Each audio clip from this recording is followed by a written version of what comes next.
సింహం news channel కి స్వాగతం.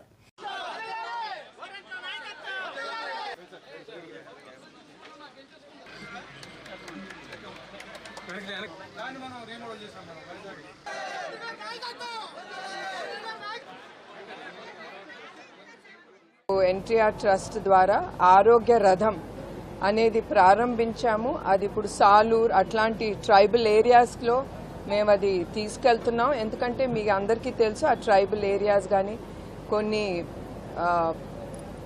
చోట్లలో గిరిజన సెంటర్లో ఆ వైద్య సదుపాయాలు దొరకవు, డాక్టర్లు గారు ఉండరు.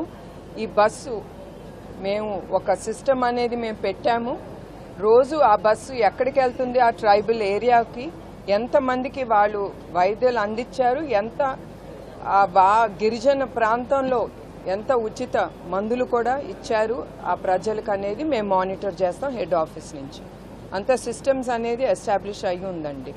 పోలవరం, రంపచోడవరం అన్నీ ఆలోచించే మేము ముందుకు తీసుకెళ్తున్నాం. ఇక్కడ ఉండే ఈ రాజమండ్రిలో కూడా ఇప్పుడు ఈ ఆరోగ్య రథం అనేది ప్రారంభోత్సవం చేస్తున్నాము. దానికి మన డాక్టర్ రవిరామ్ గారి ఆయన కాంట్రిబ్యూషన్తో ఆరోగ్య రథం ముందుకు తీసుకెళ్లి ఏజెన్సీ ప్రాంతాల్లో కూడా తప్పకుండా అది వెళ్తుంది. అలానే బ్లడ్ సెంటర్స్, తర్వాత న్యూట్రిఫుల్ యాప్ అనేది ఇప్పుడు కొత్తగా మేము మొదలుపెట్టాం. అది ఇంకా యాక్టివేట్ చేసి ప్రజలు అందుబాటులో ఉంటుంది. అది ఫ్రీగా యూజ్ చేస్తున్నారు ఇప్పుడు వాడే ప్రజలు.